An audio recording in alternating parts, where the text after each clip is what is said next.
মন আমার কাঁদে রে প্রাণ আমার কাঁদে রে যেতে সোনার মদিনায় মন আমার কাঁদে রে প্রাণ আমার কাঁদে রে যেতে সোনার মদিনায় মদিনারি ধুলাবালি আমার হৃদয়ের শান্তনা আল্লাহুম্মা সাল্লি আলা সাইয়্যিদিনা মাওলানা মুহাম্মদ ওয়া আলা আলিহি মাওলানা মদিনা মদিনা আমার নয়নেতে মদিনা মনের আমার পাগল পারা যাওয়ার লাগি মদিনা আল্লাহুম্মা সাল্লি আলা সাইয়্যিদিনা মাওলানা মুহাম্মদ ওয়া আলা আলিহি সাইয়্যিদিনা পিছনে যারা একটু সামনের দিকে চাপিয়ে আসে সামনের খালি জায়গাটা পুরা করে দেন কথা না বলে চাপিয়ে আসুন মহব্বতে আল্লাহর নামের জিকির করেন সুবহানাল্লাহ আলহামদুলিল্লাহ সুবহানাল্লাহ আলহামদুলিল্লাহ লা ইলাহা ইল্লাল্লাহ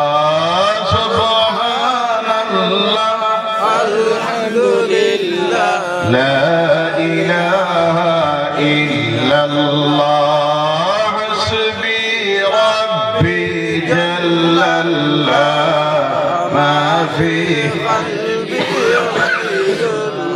نور محمد صلى الله نور محمد صلى الله نور محمد صلى الله لا إله إلا الله سبحان الله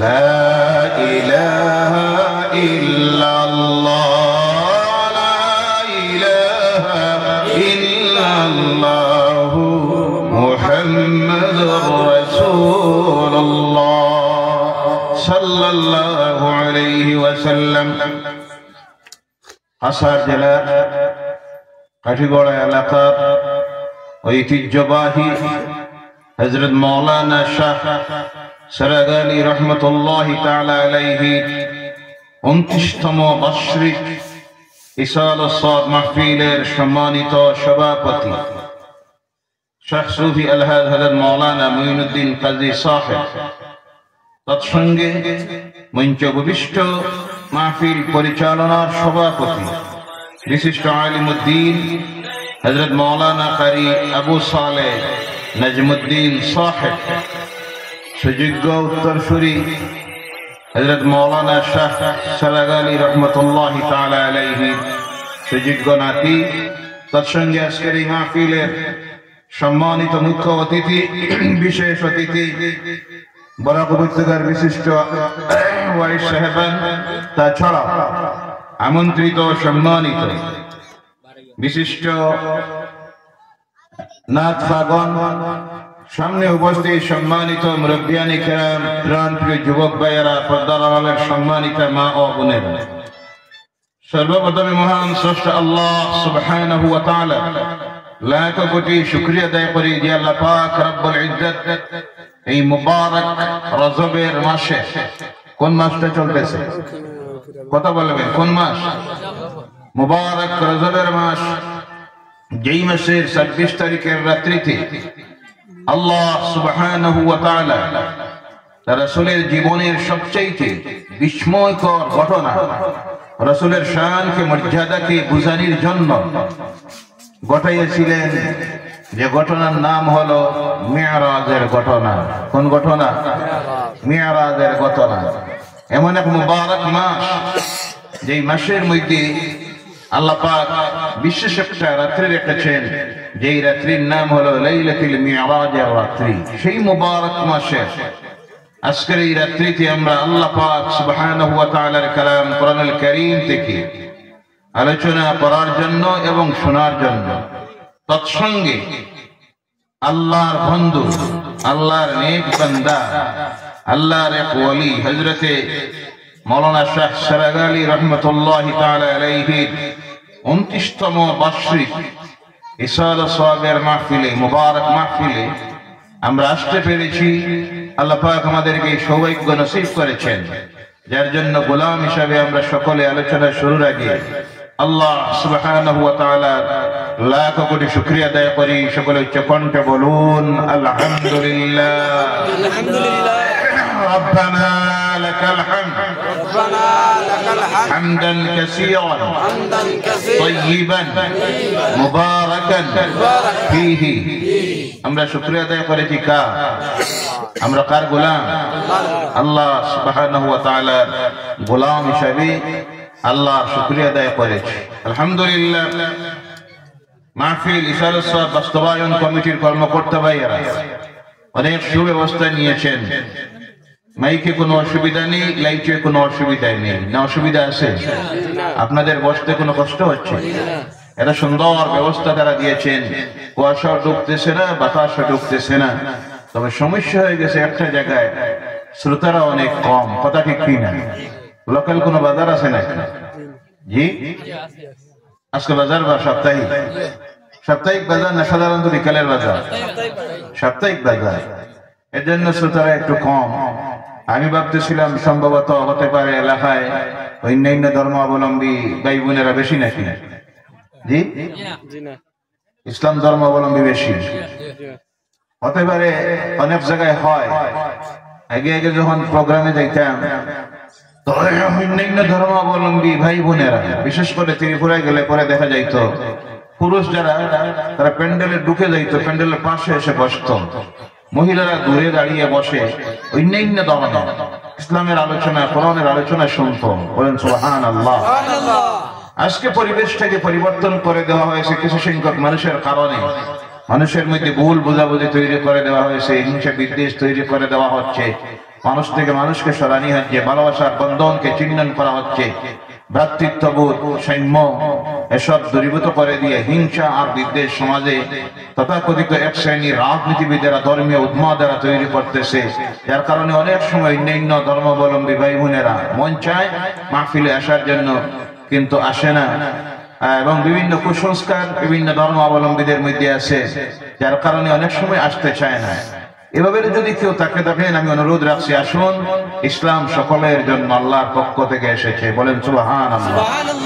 ইসলাম শুধু আমাদের জন্য, মুসলমানদের জন্য আসে নাই। কোরআন শুধু মুসলমানদের জন্য আসে নাই। বিশ্ব নবী, নূরের নবী, আখিরি জামানার নবী, সৈয়দুল আম্বিয়া ওয়াল মুরসালিন, খাতামান নবিয়্যিন, জনাব মুহাম্মদ মুস্তাফা আহমদ মুজতবা মুহাম্মদুর রাসূলুল্লাহ সাল্লাল্লাহু আলাইহি ওয়াসাল্লামকে আল্লাহ বিশ্ব মানুষের জন্য প্রেরণ করেছিলেন। তাই তিনি হলেন সকলের নবী। বলেন সুবহানাল্লাহ। এর জন্য পাশাপাশি এই দেশের নাম হলো ভারতবর্ষ। কোন দেশ? এটা তো সৌদি আরব না। সৌদি আরব হইলে আপনি শিওর থাকতেন এবারে 24 ঘন্টার মধ্যে 1 সেকেন্ডও বিদ্যুৎ যাবে না। বলেন সুবহানাল্লাহ। কারণ সেখানে আছে আল্লাহর আইন, তার আইন। সেখানে চলতেছে আল্লাহর মনোনীত দিন ইসলাম, যার জন্য সেখানে আছে রহমত, সেখানে আছে বরকত। সুবহানাল্লাহ বলেন। আর এখানে চলতেছে কার আইন? আরে ভারতবর্ষে। কথা বুঝতে অসুবিধা হয়। ভারতবর্ষে চলতেছে কার আইন? মানুষের তৈরি আইন। কথা ঠিক কিনা? মানুষ তৈরি আইন যেখানে চলে, সেখানে আছে দুর্নীতি, ঘুষ, সুদ, এই চাপাবাজি, দুঃখাবাজি, সমস্ত আল্লাহর নাফরমানি। কথা ঠিক কিনা? যার কারণে আমাদের এখানে স্বাভাবিক ঘন্টার পর ঘন্টা বিদ্যুৎ চলে যাবে। আমার এলাকায় গত 24 ঘন্টা ছিল না। আলহামদুলিল্লাহ না নাউজুবিল্লাহ। এই হলো এই যে দেশে আছি আমরা, সেই দেশ আমার জন্মভূমি, কিন্তু মহব্বত আছে তার প্রতি। কিন্তু দেশের যে অবস্থা হচ্ছে অর্থনীতির দিক দিয়ে, বর্তমান কোথায় যাচ্ছে দেশের অবস্থা, এটা জনগণ প্রত্যেকে আপনারা জানেন, সেদিকে আমার বলার ইচ্ছা নয়।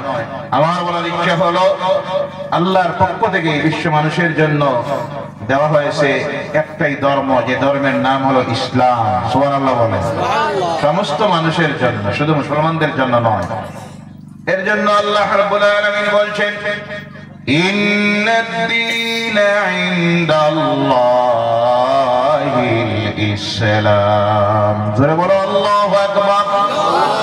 আল্লাহর মনোনীত দ্বীন, ধর্ম ইসলাম। অনুরূপ ভাবে আল্লাহকে শুধু মুসলমানদের জন্য, আল্লাহ সেই কথা তার কালাম কোরআনুল কারীমের শুরুর মধ্যে, আরম্ভণীর মধ্যে দুনিয়ার মানুষকে আল্লাহ জানাইয়া দিতেছেন, বিসমিল্লাহির রাহমানির রাহিম, আলহামদুলিল্লাহি রাব্বিল আলামিন। বলো আল্লাহু আকবার। আল্লাহু আকবার। সমস্ত প্রশংসা হলো সেই আল্লাহর জন্য, যিনি হলেন রব্বুল আলামিন, এই বিশ্ব ব্রহ্মাণ্ডের সমস্ত কায়নাতের আলমের সৃষ্টি, কুল মাখলুকের যিনি হলেন প্রতিপালক। তিনি কে? জোরে বলেন, তিনি কে? আল্লাহ সুবহানাহু ওয়া তাআলা। এখানে আল্লাহ তার পরিচয় দিতেছেন কোরআন শুরু হতে গিয়ে। সমস্ত বিশ্ব ব্রহ্মাণ্ডের রব আল্লাহ, তিনি মুসলমানদের আল্লাহ নন। যদি শুধু মুসলমানদের জন্য হতেন তাহলে এখানে বলা হতো আলহামদুলিল্লাহি রাব্বিল মুসলিমিন, বলা হয়েছে রাব্বিল আলামিন। বলে সুবহানাল্লাহ। অনুরূপভাবে বিশ্ব মানুষের জন্য সর্বশেষ যে নবীকে আল্লাহ প্রেরণ করেছিলেন, সেই নবী শুধু মুসলমানদের জন্য আসেন নাই। আল্লাহ রাব্বুল আলামিন তার সেই হাবিব সম্পর্কে বলতে গিয়ে আল্লাহ বলছেন, ইন্না আরসালনাকা কাফাতান লিন-নাসি বাশীরান ওয়া নাযীরা। বলো আল্লাহু আকবার। ইন্না আরসালনাকা, আপনাকে প্রেরণ করা হয়েছে, কাফাতান লিন-নাস, সমস্ত মানব মণ্ডলীর জন্য। সুবহানাল্লাহ বললেন না? রাসূলের শান শুনলে ভালো লাগে না খারাপ লাগে? রাসূলের শান শুনতে গিয়ে, আলোচনা শুনতে গিয়ে আপনার যদি খারাপ লাগে, অসুবিধা হয়, তাহলে বুঝে নিবেন আপনার ভিতরে রোগ ঢুকে গেছে। জি, কি ঢুকে গেছে? কোন রোগ? মুনাফিকের রোগ ঢুকে গেছে। রাসূলের শান ইজ্জত সম্মান শুনতে গিয়ে যদি আপনার ভালো লাগে, তাহলে বুঝবেন আপনার ঈমান মজবুত হচ্ছে, রাসূলের এক মহব্বত অন্তরে ঢুকতেছে। বলেন সুবহানাল্লাহ। ভাইরা আমার, আল্লাহ বলছেন, ইন্না আরসালনাকা কাফাতাল লিন-নাসি বাশীরান ওয়া নাযীরা, আপনাকে প্রেরণ করা হয়েছে সমস্ত বিশ্ব ব্রহ্মাণ্ডের সকল মানবের জন্য, বাশীর করে সুসংবাদদাতা হিসেবে এবং ভয় প্রদর্শনকারী হিসেবে। বলেন সুবহানাল্লাহ। অন্যত্র আল্লাহ আবার বলছেন, ওয়ামা আরসালনাকা ইল্লা রাহমাতান লিল আলামিন। জোরে বলো আল্লাহু আকবার। আপনাকে বিশ্বের সৃষ্টি জগতের কুল মাখলুকের জন্য রহমত স্বরূপ প্রেরণ করা হয়েছে। সুবহানাল্লাহ, সুবহানাল্লাহ। আল্লাহ হলেন সমস্ত কিছুর রব, আমার নবী হলেন সমস্ত সৃষ্টির আলমের জন্য রহমত। আর আল্লাহ দ্বীন বিশ্ব মানুষের জন্য এসেছে। তাই যে কোনো ধর্মের মানুষ ইসলামী আলোচনার মাহফিল, ইসালুস সাহেবের মাহফিল হোক, তাফসীরুল কোরআনের মাহফিল হোক, ঈদ মিলাদুন নবীর মাহফিল হোক, সিরাতুন নবীর মাহফিল হোক, ওয়াজের মাহফিল হোক, প্রতিটি মাহফিলে প্রত্যেক ধর্মের মানুষ এসে বসতে পারে, আলোচনা শুনতে পারে, তাতে কোনো অসুবিধা নাই। কিন্তু কিছু সংখ্যক মানুষ ভুল বোঝার কারণে অনেক সময় এইসব মাহফিল থেকে দূরে সরে থাকে, মনে মনে ভাবে যদি ঢুকি ধর্ম যাইব, ঈমান যাইব। আসে না? নাই? আল্লাহ হেদায়েত করুক। সকলে বলেন আল্লাহুম্মা আমিন। আর জোরে বলেন আল্লাহুম্মা আমিন। আল্লাহ আমাদের প্রত্যেককে সঠিক বুঝার জ্ঞান যেন দেয়। বলেন আল্লাহুম্মা আমিন। এই মাহফিলের নাম দেওয়া হয়েছে ইশারুস সাওয়াবের মাহফিল। কিসের মাহফিল? এর আগে নাম শুনছেন না আজকে প্রথম? জি, অনেকে হইতে পারে প্রথম শুনছেন, আর প্রথম শুনলে অনেক অবাক হয়ে যায়, আর কত কিছু বার হইতো। আপনার আমার শোনার অসুবিধার কারণে আমি একটা জিনিস শুনি নাই, দেখি নাই, তা বলে এটা শরীয়তে নাই, এই দলিল হতে পারে এ তো আমার জানার অভাবের কারণে হতে পারে। আরবি শব্দ ব্যবহার করা হয় বেশিরভাগ, কারণ ইসলামিক অনুষ্ঠান, ইসলামিক মাহফিল, যার কারণে সাধারণত আমরা মানুষ যারা অনেকে অর্থ বুঝি না, ইশার সওয়াব পৌঁছাইয়া দেওয়া, নেকি পৌঁছাইয়া দেওয়া, পুণ্য পৌঁছাইয়া দেওয়া, কথা বোঝা গেছে? ভাইরা আমার, বিশেষ করে যত মাহফিল গুলি হয়, তাফসীরুল কোরআনের মাহফিল হলো, ওয়াজের মাহফিল হলো, ঈদ মিলাদুন নবীর মাহফিল হলো, যত মাহফিল গুলি হয় এখানে যে আলোচনা করা হয় সব দুনিয়ার মুমিন মুসলমান যারা কবরবাসী হয়ে গেছেন তাদের কবরে পৌঁছাইয়া দেওয়া হয়।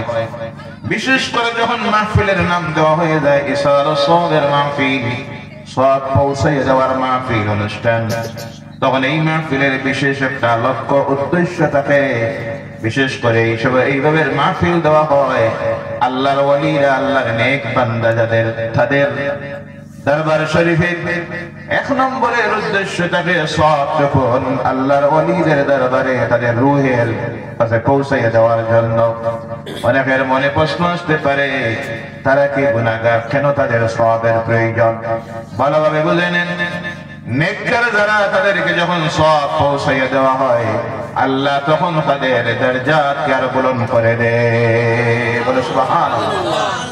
গুনাহগার যারা, আমাদের মতো গুনাহগার যারা অন্ধকার কবরের গাড়ায় শুয়েছেন, আমরা গুনাহগাররা যখন কবরের গাড়ায় গিয়ে শুয়ে যাব তখন এই দুনিয়ার আমাদের আমলের রাস্তাটা বন্ধ হয়ে যাবে, আমরা আর নিজে কোনো আমল করা সম্ভব হবে না। ইনকাতা আমালুহু, আমাদের আমলের রাস্তা আল্লাহ বন্ধ করে দিবেন। সেই দিন সবচেয়ে অসহায় ওই কবরবাসী যারা আজকে কবরের মধ্যে আছেন, আমরাও যেই দিন সেই কবরের গাড়ায় চলে যাব, যাওয়ার প্রয়োজন আছে না নাই? যাওয়া লাগবো সব। মৌলানা সাহেব, জি কথা বলবেন, পীর সাহেব, হাজী সাহেব, কাজী সাহেব, নেতা সাহেব, ধনী গরীব সকলকে চলে যেতে হবে। কারণ আল্লাহ রাব্বুল আলামিন আমাদেরকে জানিয়ে দিয়েছেন, যখন আমরা দুনিয়া এসেছি আল্লাহ বারবার আমাদেরকে সতর্ক করে জানিয়ে দিতেছেন, কুল্লু নাফসিন যায়িকাতুল মাউত, প্রত্যেক প্রাণী জগৎ মাত্রই মৃত্যুর স্বাদ গ্রহণ করতে হবে। কথাটা কার? আবার আল্লাহ রাব্বুল আলামিন আমাদেরকে সতর্ক করে দিতে গিয়ে জানিয়ে দিতেছেন, ইযা জাআ আজালুহুম ফালা ইস্তাখিরুনা সাআতান ওয়ালা ইস্তাকদিমুন। জোরে বলো আল্লাহু আকবার। তোমাদের প্রত্যেকের জন্য নির্দিষ্ট সময় দেওয়া হয়েছে, ওই নির্দিষ্ট সময় যখন চলে আসবে তার মধ্যে 1 সেকেন্ড বাড়াইয়া দেওয়া হবে না, 1 সেকেন্ড কম করে দেওয়া হবে না, চলে যেতে হবে। এর জন্য আল্লাহ রাব্বুল আলামিন এক জায়গায় আবার আমাদেরকে সতর্ক করে দিতেছেন, ইন্না লিল্লাহি ওয়া ইন্না ইলাইহি রাজিউন। আমরা সব এসেছি আল্লাহর পক্ষ থেকে। কার পক্ষ থেকে? ফিরে যেতে হবে কার কাছে? আল্লাহর কাছে। আল্লাহ আমাদেরকে জানাইয়া দিতেছেন। আবার আল্লাহ বলছেন, আমাদেরকে সতর্ক করে দেওয়ার জন্য জানাইয়া দিতেছেন, মিনহা খালাকনাকুম ওয়া ফিহা নুঈদুকুম ওয়া মিনহা নুখরিজুকুম তারাতান উখরা। জোরে বলো আল্লাহু আকবার। আমি এই মাটি থেকে তোমাদেরকে সৃষ্টি করেছি, আবার ফিরে আসতে হবে এই মাটিতে, আবার সেই মাটির থেকে আমি তোমাদেরকে উত্তোলন করবো, তোমরা সব উঠতে হবে, ফিরে আসতে হবে আল্লাহর কাছে। কার কাছে ফিরে যেতে হবে? আল্লাহর কাছে। আবার আল্লাহ রাব্বুল আলামিন আমাদেরকে সতর্ক করে জানাইয়া দিতেছেন, এ দুনিয়ার মানুষ শোনো, কাইফা তাকফুরুনা বিল্লাহি ওয়া কুনতুম আমওয়াতান ফাআহইয়াকুম সুম্মা ইউমীতুকুম সুম্মা ইউহয়ীকুম সুম্মা ইলাইহি তুরজাউন। সুবহানাল্লাহ। কিভাবে তোমরা আমি আল্লাহর নাফরমানি করো, অকৃতজ্ঞ হও? একবার স্মরণ করো, তোমরা সব ছিলে মরা মানুষ, আমি জিন্দা করেছি, আবার মরবা, মরার পরে সব আবার ফিরে আসতে হবে আমি আল্লাহর কাছে। বলে সুবহানাল্লাহ। এটা বুঝা গেল আমরা সব ফিরে যেতে হবে কার কাছে? দুনিয়া জীবন শেষ করে যেতে হবে যে জায়গায়, যে জায়গার নাম হলো কবর, যাকে বলা হয় আলামুল বারযাখ। কোন জগৎ? আলামুল বারযাখ। ছিলাম একটা জায়গায়, যে জায়গার নাম হলো আলামুল আরওয়াহ। সেখান থেকে সফর শুরু করেছি, ওই আলামুল আরওয়াহ থেকে চলে আসলাম আলামুল আরহামের মধ্যে, মায়ের গর্ভের ভিতরে। সেখান থেকে চলে এসেছি এখন আলামুদ দুনিয়ার মধ্যে, দুনিয়ার জীবনে। এখানে চিরস্থায়ী নয়, আবার চলে যেতে হবে আলামুল বারযাখের মধ্যে, আখিরাতের সফরের প্রথম মঞ্জিল কবরের গাড়ায়। আগে যেখানে ছিলাম সেখানে কোনো আমলের সিস্টেম নাই, ইবাদত করার কোনো সিস্টেম ছিল না। আলামুল আরওয়াহের মধ্যে, আলামুল আরহামের মধ্যে মায়ের গর্ভে যখন আসলাম, সেখানে ইবাদত করার কোনো সিস্টেম ছিল না, ব্যবস্থা নাই। শুধু এখন আছে যেই জায়গায়, সেই জায়গায় আমল করার সুযোগ আল্লাহ দিয়েছেন। আর সঙ্গে আল্লাহ বলছেন এই জায়গায় পাঠাইয়াছেন আমাদেরকে কি জন্য? আল্লাহ বলছেন, ও দুনিয়ার মানুষ জেনে রাখো, ওয়া খালাকতুল জিন্না ওয়াল ইনসা ইল্লা লিয়াবুদুন। বলে আল্লাহু আকবার। আমি তোমাদেরকে সৃষ্টি করেছি, মানুষ আর জিন্নাতকে সৃষ্টি করেছি একমাত্র আমার ইবাদত করার জন্য। কি করার জন্য? ইবাদত করার জন্য। এই জায়গায় শুধু আল্লাহ সুযোগ দিয়েছেন আমাদেরকে ইবাদত করার। ওখান থেকে যখন চলে যাব আখিরাতের সফরের প্রথম মঞ্জিল কবরের গাড়ায়, সব একদিন যাওয়া লাগবে না? না, সেই দিন বন্ধ হয়ে যাবে আমলের রাস্তা। আপনি আমি আর একটা অনেক করতে চাইলে করা সম্ভব হবে অসহায় ডুবন্ত মানুষের মতো। জীবন্ত মানুষ যেভাবে চাইতে থাকে, হাদিস শরীফে আসতেছে, ডুবে যাওয়া শেষ মুহূর্ত যখন আসে, উপরের দিকে চায়, দেখার ক্ষমতা যখন হারাইয়া দেয়, হাত দিয়ে আছড়াইতে থাকে। কোনো কিছু যদি পাওয়া যায়, ধরে নিজের প্রাণকে বাঁচানোর জন্য, কলা গাছ হোক, পাশের টুকরা হোক, গাছপালা তরুলতা কিছু যদি পায়, ধরতে চায় নিজেকে বাঁচানোর জন্য। কবরবাসীদের অবস্থা তেমন হয়, তারা নিজে আর তখন করার কিছু নাই, চাইতে থাকে উপরের দিকে। কোন দিকে? কোন দিকে? উপরের দিকে।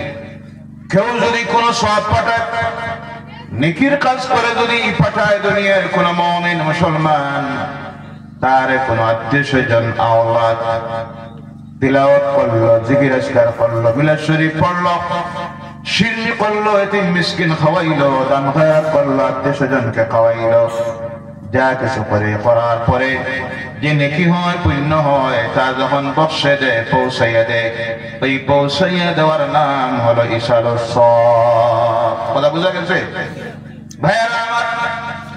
এর কারণে যখন একটা ইসালুস সাওয়াবের মাহফিল অথবা কোন নেক মাহফিল হয়, সেই মাহফিলে জিন্দা যারা আমরা জমিনে আছি, এর চাইতে বেশি উপকৃত হয় কবরবাসীরা।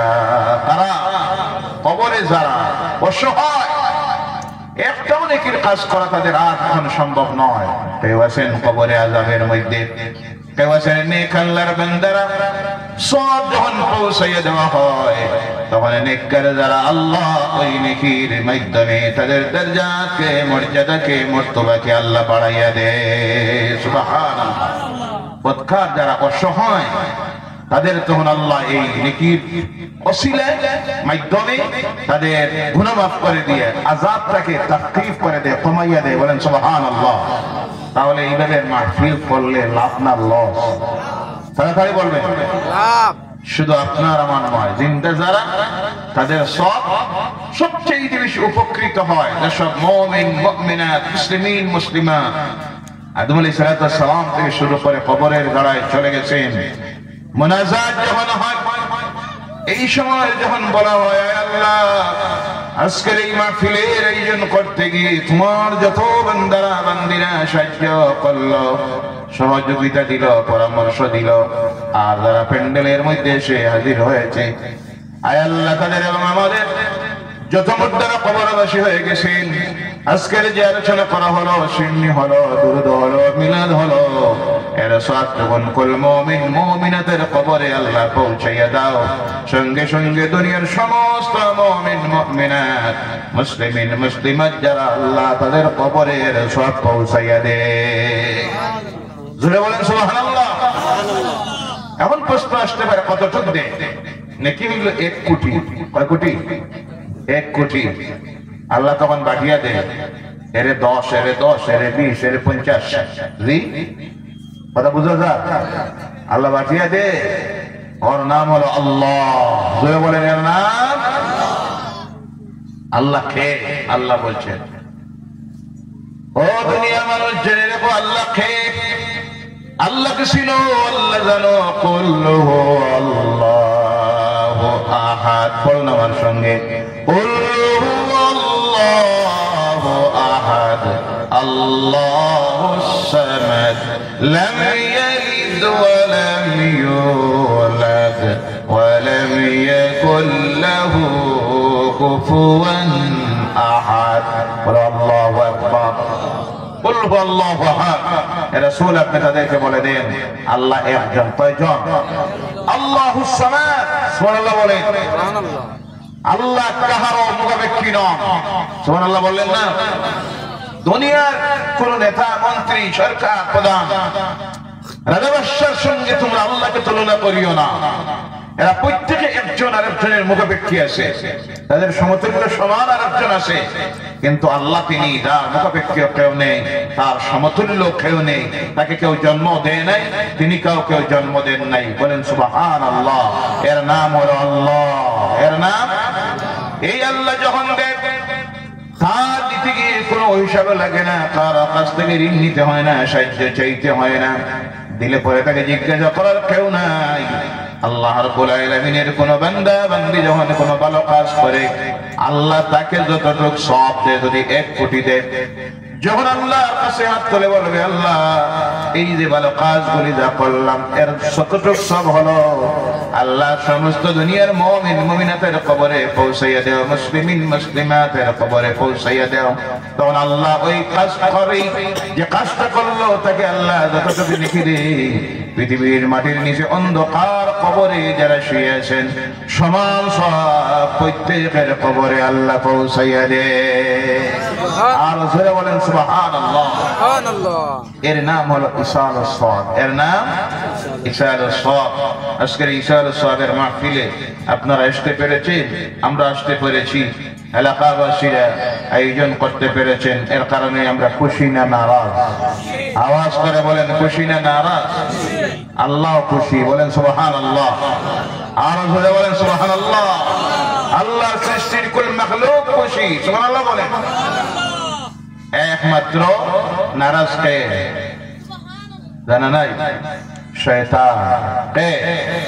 কারণ শয়তান দেখতেছে এরা যারা মাহফিলে বসে গেছে, যারা মাহফিলে বসে আছে, শয়তান দেখতেছে এরা যদি এইভাবে বসে থাকে এক মনে একাগ্র মনে, আর বসা অবস্থায় যদি জীবনের গুনাহগুলির কথা, বিগত জীবনের গুনার কথা স্মরণ করে মুনাজাত যখন করা হবে মাহফিলের শেষ দিকে, আল্লাহ হাবিবের ওয়ারিসান উলামায়ে কেরামেরা যখন মুনাজাত করবেন, কেউ যদি তখন তার বিগত জীবনের গুনার কথা স্মরণ করে খালেস দিলে তওবা করে নে, আল্লাহর কাছে যদি ওয়াদা দিয়ে দিতে পারে, স্বীকার যদি করে নে আল্লাহ আমি যা করেছি ভুল করে নিয়েছি, আর ওয়াদা যদি দিতে পারে আল্লাহ আর করব না, এই করে যদি মুনাজাতের সময় বিগত জীবনের গুনার কথা স্মরণ করে 2 চোখের পানি ছেড়ে দিতে পারে, আল্লাহ রাসূল বলেছেন সেই বান্দা বান্দির চোখের পানি জমিনে পড়ার প্রয়োজন হবে না।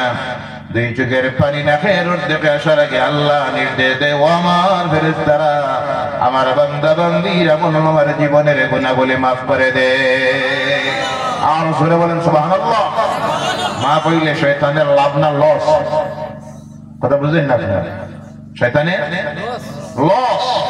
শয়তান দেখতেছে যা করাইলাম বিগত জীবনে, নামাজ ছড়াইলাম, মদ খাওয়াইলাম, জানা করাইলাম, সুদ খাওয়াইলাম, মিথ্যা কথা বলাইলাম, পরনিন্দা করাইলাম, চুগলখড়ি করাইলাম, মহিলাদেরকে বেপরদায় রাস্তায় বার করে যা করাইলাম এরা যদি বসে থাকে খালেস তওবার নিয়তে যদি আল্লাহ দরবারে হাত তুলে দেয়, আল্লাহ তাদেরকে নিষ্পাপ করে মায়ের গর্ভ থেকে যেভাবে জমিনে এসেছিল সেইভাবে নিষ্পাপ করে মাহফিল থেকে আল্লাহ বাইর করে দিতে পারেনি না?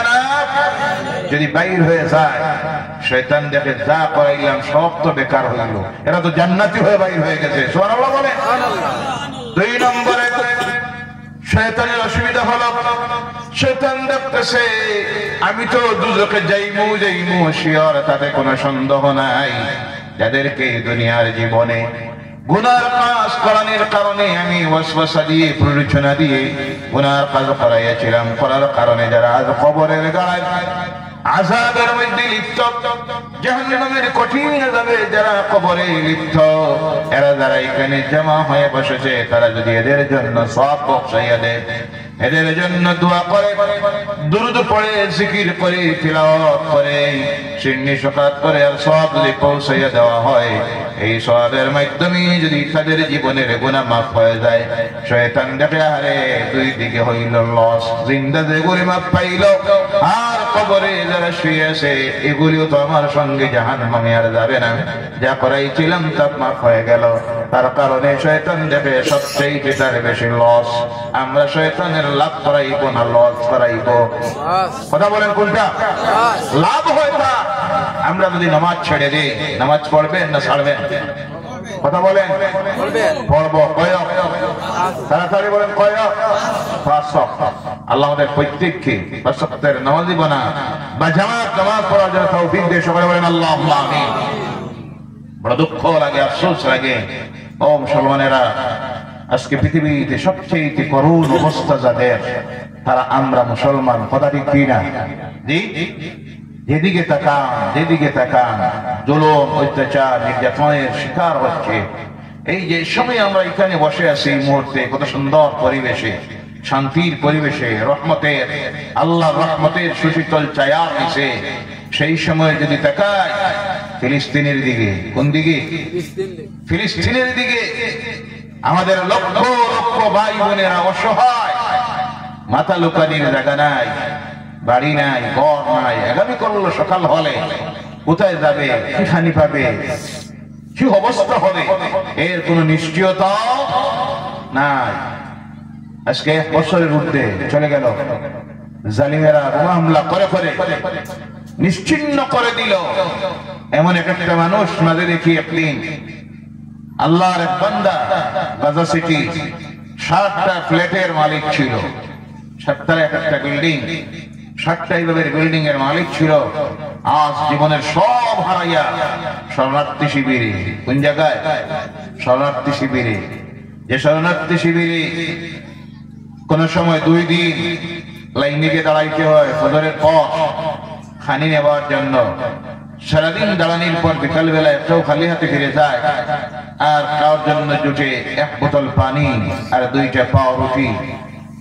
জালিমেরা এই অবস্থায় নিয়ে পৌঁছাইয়া দিয়েছে। পাশের দেশ বাংলাদেশ দেখতেছেন অবস্থা, মারামারি, অশান্তি আর অশান্তি। ধর্মীয় অনুষ্ঠানে গিয়েও মারামারি চলতেছে, বলেন নাউযুবিল্লাহি মিন যালিক। অশান্তির পরিবেশ। অর্থাৎ আমার বলার উদ্দেশ্য হলো, যেদিকে তাকাই আমরা দেখতেছি আমরা অসহায়। আজকে নির্যাতনের শিকার, অত্যাচারের শিকার, বঞ্চনার শিকার, লাঞ্ছনার শিকার, নিজের মৌলিক অধিকার থেকে বঞ্চিত করা হচ্ছে, সাংবিধানিক অধিকার থেকে বঞ্চিত করা হচ্ছে। কেন এইসব অবস্থা আমাদের হচ্ছে? আজকে আমাদের মূল্যায়ন করার প্রয়োজন আছে না নাই? কথা বলেন।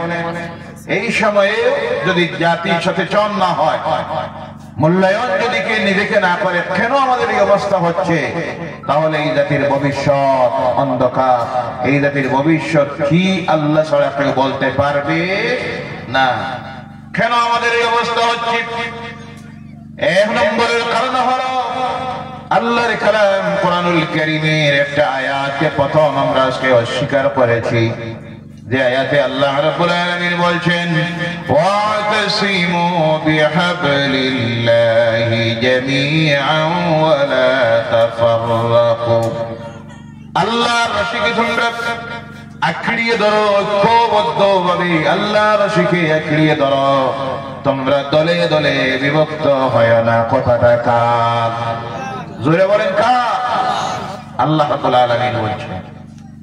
আল্লাহ রশিকে, আল্লাহ রশি মুফাসসিরিন কিরামরা লিখতেছেন কোরআনকে এবং আল্লাহর রাসূলের বাণী হাদিসকে আঁকড়িয়ে ধরো, দলে দলে বিভক্ত হয় না। আজকে পৃথিবীর মুসলমানের সবচেয়ে বড় সমস্যা হলো এই যে অবস্থা তৈরি হওয়া।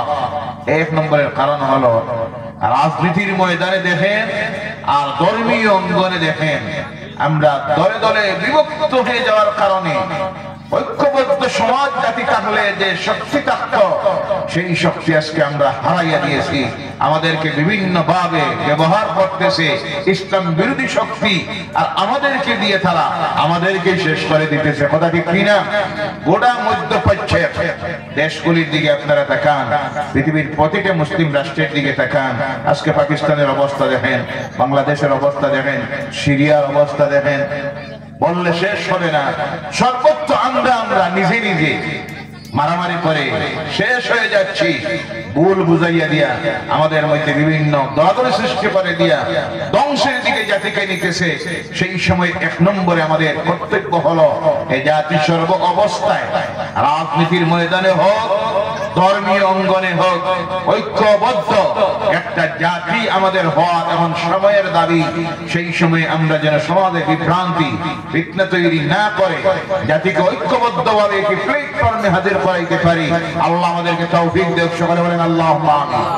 আর জোরে বলেন আল্লাহুম্মা আমিন। দুই নম্বরের কারণ হলো আল্লাহ রাব্বুল আলামিন তার যে কালাম কোরআনুল কারীম আমাদেরকে দিয়েছেন অন্ধকার থেকে আমাদেরকে আলোর দিকে টেনে আনার জন্য। সেই কোরআনের কাছে আমাদের ফিরে আসতে হবে। আমরা আসতে পারতেছি না আমরা, তার কারণ হলো এই কোরআনের জ্ঞান আমাদের মধ্যে না থাকার কারণে। ও আমার ভাইরা মুসলমানেরা, জেনে রাখবেন আল্লাহ দ্বীনকে বোঝার জন্য, আল্লাহ দ্বীন জানার জন্য এক নম্বরে আল্লাহ পাক যাদেরকে এই দুনিয়ায় দ্বীনের দায়ী করে প্রেরণ করেছিলেন তারা হলেন আল্লাহর নবীরা আর আল্লাহর রাসূলেরা। এক নাগারে আদম আলাইহিস সালাম থেকে শুরু করে সর্বশেষ নবী হযরত ঈসা আলাইহিস সালাম পর্যন্ত আমার নবীকে বাদ দিয়ে আল্লাহ রাব্বুল আলামিন 1,23,999 জন নবী এবং রাসূলকে আল্লাহ এই দুনিয়ায় প্রেরণ করেছিলেন দুনিয়ার মানুষের কাছে আল্লাহর দ্বীনের দাওয়াত পৌঁছাইয়া দেওয়ার জন্য। এর জন্য আদম আলাইহিস সালাম থেকে শুরু করে যত নবীরা এই দুনিয়ায় এসেছিলেন প্রত্যেকের একটাই ছিল স্লোগান, লা ইলাহা ইল্লাল্লাহ, লা ইলাহা ইল্লাল্লাহ, লা ইলাহা ইল্লাল্লাহ। প্রত্যেক নবী স্লোগান দিয়ে গেলেন। সর্বশেষ আল্লাহ যাকে নবী করে প্রেরণ করলেন তিনি হলেন হযরতে আপনার আমার নবী, নূরের নবী মুহাম্মদুর রাসূলুল্লাহ সাল্লাল্লাহু আলাইহি ওয়াসাল্লামকে প্রেরণ করলেন এই দুনিয়ার মানুষের কাছে আল্লাহ দ্বীনের দাওয়াত পৌঁছাইয়া দেওয়ার জন্য। কমপ্লিট একটা জীবন বিধান দিয়া, যে বিধানের নাম হলো কোরআনুল কারীম। নবীরা জমিন থেকে চলে গেলেন, আজকে আর এই দুনিয়ায় নবী নাই। নবীর আবার আসবে, নবী আবার সম্ভব আছে? কথা বলবেন। খাতমান নবুয়ত, নবুয়তের রাস্তা শেষ হয়ে গেছে, ক্লব করে দিয়েছেন আল্লাহ, বন্ধ হয়ে গেছে। আর নবী আসবে না। সেই কথা আল্লাহ কোরআনুল কারীমে দুনিয়ার মানুষকে জানাইয়া দিতেছেন, মা কানা মুহাম্মাদুন আবা আহাদিম মির রিজালিকুম ওয়ালাকিন রাসূলুল্লাহি ওয়া খাতামান নাবিয়্যিন। জোরে বলো আল্লাহু আকবার। মুহাম্মদ রাসূলুল্লাহ সাল্লাল্লাহু আলাইহি সাল্লাম দুনিয়ার কোন পুরুষের পিতা নন, তিনি হলেন খাতামান নাবিয়্যিন, নবীদের মধ্যে সর্বশেষ নবী। সুবহানাল্লাহ। কথা কার? আল্লাহ জানাইয়া দিলেন তিনি শেষ নবী, আর পরে আর নবী নাই। আল্লাহ রাসূল বলছেন আনা খাতামান নাবিয়্যিন লা নাবিয়্যা বা'দি, আমি হলাম শেষ নবী, আমার পরে আর নবী আসবে না। তাতে বোঝা গেল দুনিয়ার মানুষ সব ফেরেশতা হয়ে যাবে, আল্লাহর নাফরমানির কাজ আর করবে না, দুনিয়ার নাফরমানি থাকবে না। কারণ নবী তো আসার প্রয়োজন হয়, মানুষ যখন গুমরাহির রাস্তায় যায় আল্লাহর নাফরমানির কাজে যায়। এবার বলুন তো এখন এই পৃথিবীতে আল্লাহর নাফরমানির কাজ আছে না নাই? গুনাহের কাজ আছে না নাই? কথা বুঝতে অসুবিধা হয় না? এই দুনিয়ায় যত দিন যাইতেছে গুনার কাম বাড়তেছে না কমতেছে? বাড়তেছে। তাতে বোঝা গেল নবী আসার দরকার এখন আছে। আমরা সবে মিলে দোয়া করি, কি বলেন? আল্লাহ আরেকজন নবী পাঠাইয়া দেও। আল্লাহ পাঠাইয়া দিবা? আল্লাহর কানুন পরিবর্তন হতে পারে না, আল্লাহর ওয়াদা কখনো খিলাফ হয় না। নবী আর আসবেন না। আল্লাহকে যদি প্রশ্ন করি, আল্লাহ তাহলে এই দুনিয়ার মানুষটি নাফরমানির দিকে যাইতেছে, এদেরকে হেদায়েতের রাস্তায় আনবে কে? দায়িত্ব কার? আল্লাহ বলবেন আমার হাবিবকে জিজ্ঞাসা করো, আমার হাবিবটা বলে দিবেন। আল্লাহ রাসূলকে যদি প্রশ্ন করা হয়, ইয়া রাসূলুল্লাহ সাল্লাল্লাহু আলাইহি সাল্লাম, আপনি তো চলে গেলেন, চলে যাচ্ছেন, সাহাবায়ে কেরামরা প্রশ্ন করেন আপনার উত্তরাধিকারী কাদেরকে আপনি জমিনে রেখে যাইতেছেন?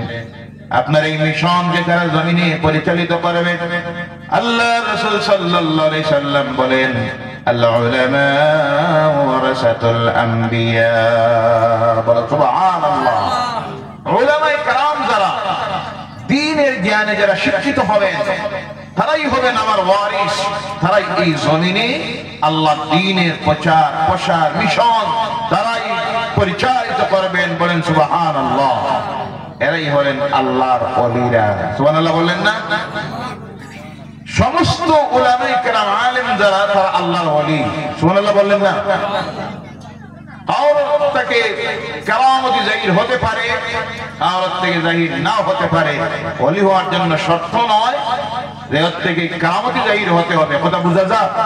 কিন্তু ওলি হওয়ার জন্য শর্ত হলো আলিম হতে হবে। কি হতে হবে? আলিম হতে হবে। মাহজুব বিষয় আলাদা। শরীয়তের মারিফতের পরিপূর্ণ জ্ঞান অর্জনকারী হতে হবে। শরীয়তের পরিপূর্ণ জ্ঞান অর্জনকারী যদি না হন, মারিফতকে চিনা সম্ভব হবে না, মারিফতের উচ্চ দরজায় পৌঁছানো সম্ভব হবে না। তাই ওলি হওয়ার জন্য প্রথম শর্ত হলো আলিম হতে হয়। কি হতে হয়? এবং প্রত্যেক আলিমই হলেন আল্লাহর ওলি। সুবহানাল্লাহ বলেন। যার কারণে সন্দেহ নেই হযরত মাওলানা শাহ সালাম আলী রাহমাতুল্লাহি তাআলা আলাইহি কত বড় জবরদস্ত মুহাক্কিক আলিম ছিলেন। বাসস্ট্যান্ডি সাহেব কিবলা জবান মুবারক থেকে আলোচনা শুনে আমি অবাক হয়েছি। কত যে উচ্চ দরজার মুহাক্কিক আলিম ছিলেন। বলেন সুবহানাল্লাহ। তার থেকে প্রমাণিত হয় কোনো সন্দেহ নেই তিনি ছিলেন আল্লাহর ওলি। সুবহানাল্লাহ। কোন সন্দেহ আছে? নাই। ভাইরা আমার, এই আল্লাহর ওলিদের হাত ধরে এই পৃথিবীতে আল্লাহর দ্বীনের নবীরা যাওয়ার পরে আল্লাহ দ্বীনের প্রচার হয়েছে। যার কারণে শুকরিয়া আল্লাহর আদায় করবেন, আল্লাহর ওলিদের বিরোধিতা করবেন না, দুশমনি করবেন না। কারণ এরা যদি এই জমিনে না আসতেন, নবীদের পর সাহাবায়ে কেরামের দৌড়ের পর আজকে হতে পারত আমরা শিরকিয়তের মধ্যে, না হয় বিদআতের মধ্যে, নতুবা কুফরের মধ্যে, কুসংস্কারের মধ্যে নিমজ্জিত থাকতাম। আল্লাহর পরিচয় পাওয়া, আল্লাহর কালাম পাওয়া, আল্লাহর দ্বীন গ্রহণ করা আমাদের দ্বারা সম্ভব হতে পারে, হইতো না। তার জ্বলন্ত প্রমাণ এই হিন্দুস্তানের জমিনে যার হাত ধরে আল্লাহর দ্বীনের প্রচার হয়েছে, তিনি হলেন সুলতানুল হিন্দ হযরত খাজা মাইনুদ্দিন আজমিরি রাহমাতুল্লাহি তাআলা আলাইহি। বলে সুবহানাল্লাহ। আর বলেন সুবহানাল্লাহ। সুবহানাল্লাহ। বাংলার জমিনে যার হাত ধরে ইসলামের মশাল প্রজ্বলিত হয়েছিল, তিনি ছিলেন হযরত শাহজালাল ইয়ামানি রাহমাতুল্লাহি তাআলা আলাইহি। বলেন সুবহানাল্লাহ। আফসোস লাগে, কথা বলবেন না, বসে যান ভাই, আপনি বসে যান। আফসোস লাগে, দুঃখ লাগে, এক শ্রেণীর মুসলমান নামদারিয়া আজকে আল্লাহ ওলিদের মাজারের উপর আক্রমণ করতেছে। আসে না? নাই? নাউজুবিল্লাহ বলেন। নাউজুবিল্লাহ। বলতেছে আল্লাহর ওলিদের মাজারগুলি নাকি হলো শিরকের বিদআতের আখড়া। নাউজুবিল্লাহ বলেন। নাউজুবিল্লাহ। এক শ্রেণীর কিছু সংখ্যক মানুষ আছে যারা না বুঝে ইসলাম, না কোরআন, না হাদিস।